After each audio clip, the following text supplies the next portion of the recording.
रिश्तों में माफी मांगने से यह साबित नहीं होता कि हम गलत हैं और दूसरा सही। माफी का असली अर्थ है हम रिश्तों को निभाने की काबिलियत उनसे ज्यादा रखते हैं। ये अंदाज भी जिंदगी का आजमाना चाहिए। जब जंग हो अपनों से तो हार जाना चाहिए। कोई भी रिश्ता बनाना इतना आसान है जैसे मिट्टी पर मिट्टी लिखना, पर उसे निभाना उतना ही मुश्किल है जैसे पानी पर पानी से पानी लिखना। कोई टूटे तो उसे सजाना सीखो, कोई रूठे तो उसे मनाना सीखो। रिश्ते तो मिलते हैं भाग्य से, बस उन्हें खूबसूरती से निभाना सीखो। अपना और पराया क्या है? मुझे तो बस यही पता है, जो भावनाओं को समझे वो अपना, और जो भावना से परे हो वो पराया। प्यार इंसान से करो, उसकी आदत से नहीं। रूठो उनकी बातों से मगर उनसे नहीं। भूलो उनकी गलतियां पर उन्हें नहीं, क्योंकि रिश्तों से बढ़कर कुछ भी नहीं। जो दूर रहकर भी पास हो वो अपना, और जो पास रहकर भी दूर हो वो पराया। एक चाहत होती है अपनों के साथ जीने की, वरना पता तो हमें भी है कि मरना अकेले ही है। 1 मिनट लगता है रिश्तों का मजाक उड़ाने में, और सारी उम्र बीत जाती है एक रिश्ते को बनाने में। मित्रता एवं रिश्तेदारी सम्मान की नहीं, भाव की भूखी होती है। बशर्ते लगाव दिल से होना चाहिए, दिमाग से नहीं। दुनिया का सबसे बेहतरीन रिश्ता वही होता है जहाँ एक हल्की सी मुस्कुराहट और छोटी सी माफी से जिंदगी दोबारा पहले जैसी हो जाती है। कुछ रिश्ते बस ऑनलाइन होते हैं जो नेट बंद होते ही टूट जाते हैं। सख्त हाथों से भी फिसल जाती है कभी नाजुक उंगलियां। रिश्ते जोर से नहीं, प्यार मोहब्बत से पकड़े जाते हैं। तेरा मेरा रिश्ता जज्बात से जुड़ा है, ये वो संगम है जो बिन मुलाकात से जुड़ा है।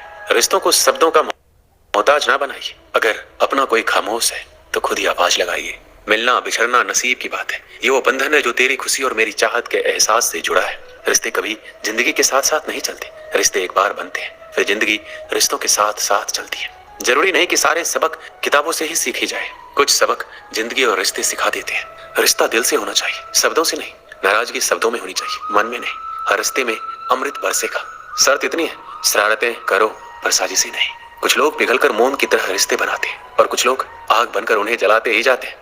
रिश्ते तो वो बड़े नहीं होते जो जन्म से जुड़े होते हैं, रिश्ते वो बड़े होते हैं जो दिल से जुड़े होते हैं। वक्त, दोस्त और रिश्ते ये वो चीज है जो हमें मुफ्त मिलती है, मगर इनके बेशकीमती होने का एहसास तब होता है जब ये कहीं खो जाती है। किसी भी रिश्ते को तोड़ने से पहले एक बार अपने आप से जरूर पूछ लीजिएगा कि आज तक इस रिश्ते को क्यों निभा रहे थे। रिश्ते अगर मजबूर हो तो वो रिश्ता ज्यादा दिन तक नहीं टिकता, इसलिए रिश्ते को मजबूत बनाइए, मजबूर नहीं। जो रिश्ता हमको रिला दे उससे गहरा रिश्ता कोई नहीं, जो रिश्ता रोते हुए छोड़ दे उससे कमजोर रिश्ता कोई नहीं। अपने रिश्तों और पैसों की कदर एक समान करें। दोनों को कमाना मुश्किल है लेकिन गवाना बहुत आसान। बुरे वक्त में जो भी रिश्ता निभाए उससे बढ़कर कोई रिश्ता नहीं। रिश्तों का संबंध सिर्फ रक्त से नहीं होता, जो मुसीबत में हाथ थाम ले उससे बड़ा कोई रिश्ता नहीं होता। हर रिश्ते में विश्वास रहने दो, जुबान पर हर वक्त मिठास रहने दो। रिश्ता वो नहीं जिसे दुनिया को दिखाया जाए, सच्चा रिश्ता वो है जिसे दिल से निभाया जाए। कभी वो न मिलने आए तो तुम चले जाया करो, ये रिश्ते हैं, कोई व्यापार नहीं। एक अच्छा रिश्ता तब होता है जब कोई आपके अतीत को स्वीकार करे, आपके वर्तमान का समर्थन करे और आपके भविष्य को प्रोत्साहित करे। चाहे मित्रता हो या संबंध, सभी बंधन विश्वास पर ही निर्मित होते हैं। इसके बिना आपके पास कुछ भी नहीं। 3 चीजें जो मैं एक रिश्ते में चाहता हूँ: आंखें जो ना रोए, होठ जो झूठ ना बोले और प्यार जो ना मरे। सभी रिश्तों का एक नियम है, जिस व्यक्ति से आप प्यार करते हैं उसे कभी भी अकेला महसूस ना करने दें, खासकर जब आप वहां हो। मिलना बिछड़ना तो सब किस्मत का खेल है, कभी नफरत तो कभी दिलों का मेल है। यूं तो हर रिश्ता बिक जाता है इस दुनिया में, सिर्फ दोस्ती ही यहाँ नहीं बिकती है। दोस्ती सिर्फ पास होने का नाम नहीं है। अगर तुम दूर रहकर भी हमें याद करो, इससे बड़ा हमारे लिए कोई इनाम नहीं। दोस्ती करो हमेशा मुस्कुरा के, किसी को धोखा ना दो अपना बना के। कर लो याद जब तक हम जिंदा है, फिर ना कहना चले गए दिल में यादें बसा के। दोस्ती में ताकत है समर्थ को झुकाने की, बाकी सुदामा में कहाँ ताकत थी श्री कृष्ण से पैर धुलवाने की। सवाल पानी का नहीं प्यास का है, सवाल मौत का नहीं सांस का है। दोस्त तो बहुत है दुनिया में, मगर सवाल दोस्ती का नहीं विश्वास का है। एक चाहत है तेरे साथ जीने की, वरना पता तो हमें भी है कि मरना तो अकेले ही है। जिंदगी एक दिन शिकायत करते हुए भगवान से बोला, भगवान जी आपकी जिंदगी कितनी आसान है, आपको बस एक जगह आराम से खड़े रहना होता है। मेरी जिंदगी को देखो, कितनी कठिन जिंदगी जी रहा हूँ मैं। दिन भर कड़ी मेहनत करता हूँ तब 2 रोटी नसीब हो पाती है। काश मेरी जिंदगी भी आपकी तरह होती। उसकी बात सुनकर भगवान बोले, तुम जैसा सोच रहे हो वैसा नहीं है। मेरी जगह रहना बिल्कुल आसान नहीं है। मुझे बहुत सारी चीजें देखनी पड़ती है, बहुत सी व्यवस्थाएं करनी पड़ती है। ये हर किसी के बस की बात नहीं है। मंदिर का सेवक बोला, भगवान जी कैसी बात कर रहे हैं आपका काम आसान ही तो है। आपकी तरह मैं भी दिन भर खड़े रह सकता हूँ, इसमें कौन सी बड़ी बात है। भगवान बोले, तुम नहीं कर पाओगे, इस काम में बहुत धैर्य की आवश्यकता पड़ती है। मंदिर का सेवक जिद करने लगा, मैं जरूर कर पाऊंगा, आप मुझे एक दिन अपनी जिंदगी जीने दीजिए, आप जैसा बताएंगे मैं वैसा ही करूंगा। उसकी जिद के आगे भगवान मान गए और बोले, ठीक है आज पूरा दिन तुम मेरी जिंदगी जियो, मैं तुम्हारी जिंदगी जीता हूँ, लेकिन मेरी जिंदगी जीने के लिए तुम्हें कुछ शर्तें माननी होगी। सेवक बोला, मैं हर शर्त मानने को तैयार हूँ भगवान जी। ध्यान से सुनो, मंदिर में दिन भर बहुत से लोग आएंगे, तुमसे बहुत कुछ कहेंगे, कुछ तुम्हें अच्छा बोलेंगे, कुछ बुरा। तुम्हें हर किसी की बात चुपचाप एक जगह मूर्ति की तरह खड़े रहकर धैर्य के साथ सुननी है और उन पर कोई प्रतिक्रिया नहीं देनी है। सेवक मान गया। भगवान और उसने अपनी जिंदगी एक दिन के लिए आपस में बदल ली। सेवक भगवान की जगह मूर्ति बनकर खड़ा हो गया। भगवान मंदिर की साफ सफाई का काम निपटा कर वहां से चले गए। कुछ समय बीतने के बाद मंदिर में एक धनी व्यापारी आया। भगवान से प्रार्थना करते हुए बोला, भगवान जी, मैं एक नई फैक्ट्री डाल रहा हूँ, मुझे आशीर्वाद दीजिए कि ये फैक्ट्री अच्छी तरह से चले और मैं इससे अच्छा मुनाफा कमाऊं। प्रार्थना करने के बाद वह प्रणाम के लिए नीचे झुका तो उसका बटुआ गिर गया। जब वहां से जाने लगा तो भगवान की जगह खड़े मंदिर के सेवक का मन हुआ कि उसे बता दे उसका बटुआ गिर गया है, लेकिन शर्त के अनुसार उसे चुप रहना था, इसलिए वह कुछ नहीं बोला, खामोश खड़ा रहा। इसके बाद एक गरीब आदमी वहां आया और भगवान से बोला, भगवान जी, बहुत गरीबी में जीवन काट रहा हूँ, परिवार का पेट पालना है, माँ की दवाई की व्यवस्था करनी है, समझ नहीं पा रहा हूँ इतना सब कुछ कैसे करूँ।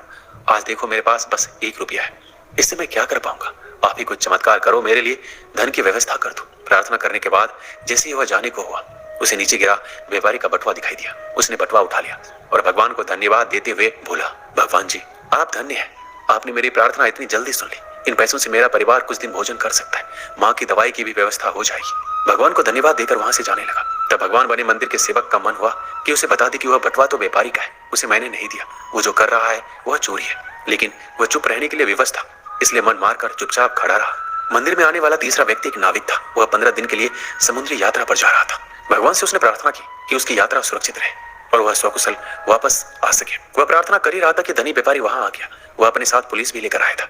नाविक को देखकर वह पुलिस से बोला, मेरे बाद ये मंदिर में आया है, इसने जरूर ही मेरा बटुआ चुराया होगा, आप इसे गिरफ्तार कर लीजिए। पुलिस नाविक को पकड़कर ले जाने लगी। भगवान बने आदमी को अपने सामने होता यह अन्याय सहन नहीं हुआ। शर्त अनुसार उसे चुप रहना था, लेकिन उसे लगा कि यह बहुत गलत हो चुका है। यदि अब मैं चुप रहा तो एक बेकसूर आदमी को व्यर्थ में ही सजा भुगतनी पड़ेगी। उसने अपनी चुप्पी तोड़ते हुए कहा, आप गलत व्यक्ति को पकड़कर ले जा रहे हैं। ये बटुआ इस नाविक ने नहीं बल्कि इससे पहले आए गरीब व्यक्ति ने चुराया है। मैं भगवान हूँ, मैंने सब कुछ देखा है। पुलिस भगवान की बात कैसे नहीं मानती। उनकी बात मानकर उन्होंने नाविक को छोड़ दिया और उस गरीब आदमी को पकड़ लिया जिसने बटुआ लिया था। शाम को जब भगवान वापस आए तो मंदिर के सेवक ने पूरे दिन का वृतांत सुनाते हुए गर्व के साथ बताया कि आज मैंने एक व्यक्ति के साथ अन्याय होने से रोका। देखिए आपकी जिंदगी जीकर मैंने कितना अच्छा काम किया है। उसकी बात सुनकर भगवान बोले, ये तुमने क्या किया? मैंने तुमसे कहा था चुपचाप मूर्ति बनकर खड़े रहना, लेकिन वैसा ना कर तुमने मेरी पूरी योजना पर पानी फेर दिया।